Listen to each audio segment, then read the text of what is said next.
Yeah.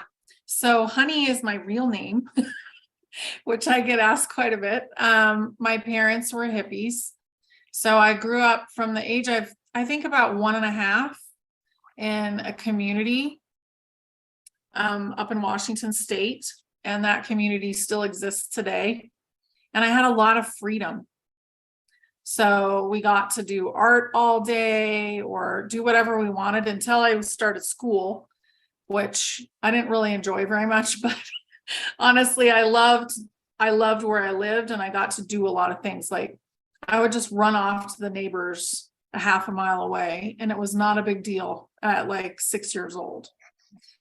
So that kind of stuff was really freeing for me. Yeah. So That sounds wonderful. that was I my childhood. really envy Yeah. that. Yeah, I really envy that.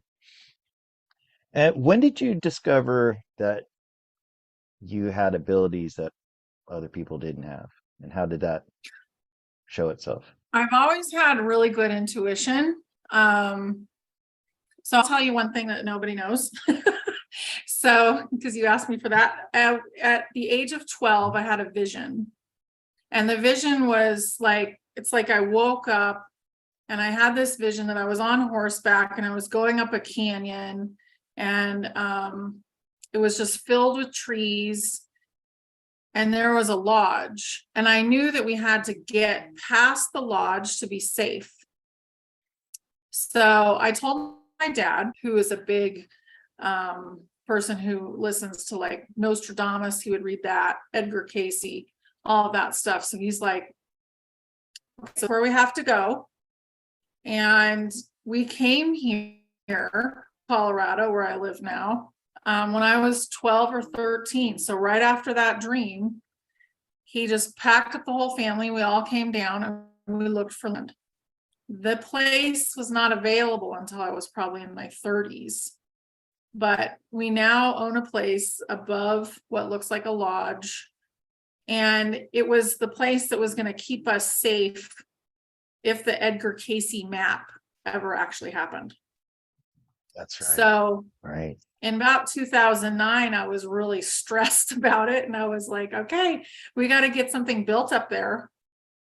And it came in that we didn't have to worry about it. Everything had switched. Things were going to be much calmer. Yeah. Yeah, so for people who don't know about the Edgar Casey map that Honey's talking about, it's a famous map that he came up with where like big chunk of the West Coast falls into the sea. The center of the country, the USA, becomes an ocean, and there's only a couple islands left, like the Appalachians and Colorado. And I lived in Florida, and so I was always kind of freaked out about that. Paranoid. And La Palma. So 20 years ago, I saw this video about the La Palma volcano. You know, the one in the Canary Islands. And I had made a mental note that if that volcano ever began to erupt, that I was going to head for high ground. Well, of course, now I'm in Thailand, but still I have family in Florida, and I was concerned about it. So I did a reading Mhm. on that, and I got I remember the cards, the Empress and the Strength card, and I said, oh no. Mother Gaia is going to hold this together. She's strong enough, and I also got that it had been um, manipulated. So they tried, this is what I got. I don't know, maybe if you saw into this, but the cabal really tried to get that landslide to happen, which would have sent a 300-foot tsunami across well, half the world. Yeah. So anyways, that's all about that. I think Uh, they tried, but it got stepped back by the ETs. Yeah, honestly. mhm. All right. What would you say? Or are we living on a flat part of something much bigger, or Yep. So I talked to my higher self, so I can explain that, I guess. Um, I've learned about this probably 8 years ago at this point, that you have a higher being that you can speak to. And I had a friend who was learning how to do it. So he's like, you have to do this course. So I did it. I bought the course and did it. And I started talking to her, and I would write endlessly, you know, what she was telling me. But eventually I did what was called the death of ego, which really is basically getting rid of all the blocks that you have in your subconscious, all trauma, and going through those foundational, you know, blocks. And once that was done, it's like there was nothing in the way anymore. So as that happened, the very first night, I could not go to sleep because I was getting all these visions. And that's when I was shown Earth. I was shown different planes of existence, which are the densities. And they look like these huge crystal slabs, like out in space.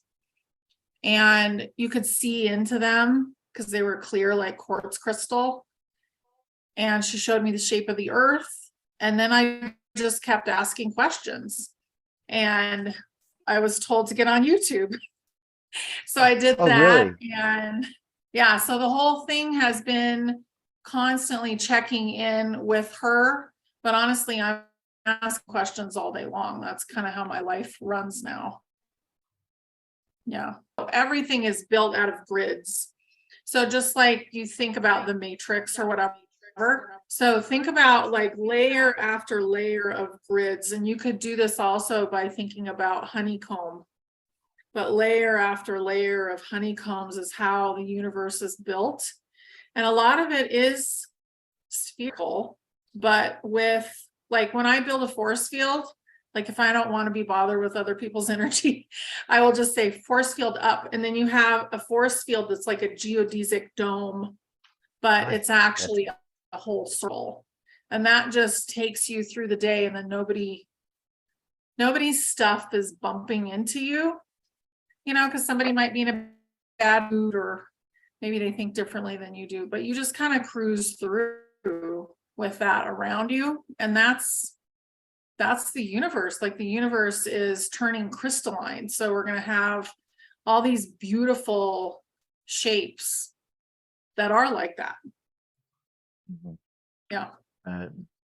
What's my path for me to unlock stuff? Because I'm having such trouble doing it. And it's because I'm so grounded and like a rock. I'm like hard to move, and I'm stuck in 3D basically, like part of myself.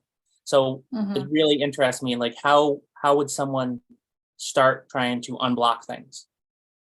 So when I do it, my higher self talks to your higher self. So then I go in and find out where the block started. So you're looking for the root cause of the problem. And for you, you're always going to be grounded, but that doesn't mean that you have to be stuck. So usually it's a childhood thing. So 0 to 7 is when most the miscommunications, traumas, all that kind of stuff happen. And it may just be a misunderstanding, like you're running into the kitchen and your mom is yelling, "Get out." She's like got a hot pot full of water. But that misunderstanding caused you to think that I'm not important to listen to. So that's what we're looking for in there to clear away. Because once you learn what the truth is about that, then the block dissolves. So you become more and more of the person that you came in to be before you got any of the programming. Yeah. I find it very interesting that it's called death of ego. This is something that I've talked about a lot. I was into shamanism, and I was in Florida, and we had a lot of mushrooms available in Florida. So I did a lot of mushrooms. And one of the things, if you read about the effects of hallucinogenics, is it destroys the ego. Are you familiar with this, honey? I don't think, can we ever really get rid of ego? I don't think so. Well, I haven't. The ego itself is kind of important because it protects you. Like that's how you would run away from a tiger, right? But Right, it's right. the things that make you not truly yourself that you want to let go of. And a lot of that has been taught to us, like, you're not enough, you know, you can't do it, you don't matter, like all these yucky ideas that have come in from society. That's what we want to get rid of. And it's been very, very well planned. I realize it's not for everybody, but honey, what would you say about using substances, natural substances like this to help to destroy the ego and to get you in touch with your higher self? I think the microdosing might be good, you know, but I would also have some kind of a like routine that you get into where you actually do the work as well. So letting go of some of the things. Another thing you can do is you can pay attention to the triggers that you have. So some of the things that make you maybe want to go inward more, that are like, ooh, I don't want to hear about that. I don't know how you react, Dan, but like if you hear something that you don't want to hear, or whatever bothers you and makes you kind of freeze up, that probably would be a trigger. And asking yourself, where did that come from? Because we have a lot more questions for you. Yeah, I'm sure I can come back. So just let me All know. right. Hi, everybody. Thank you for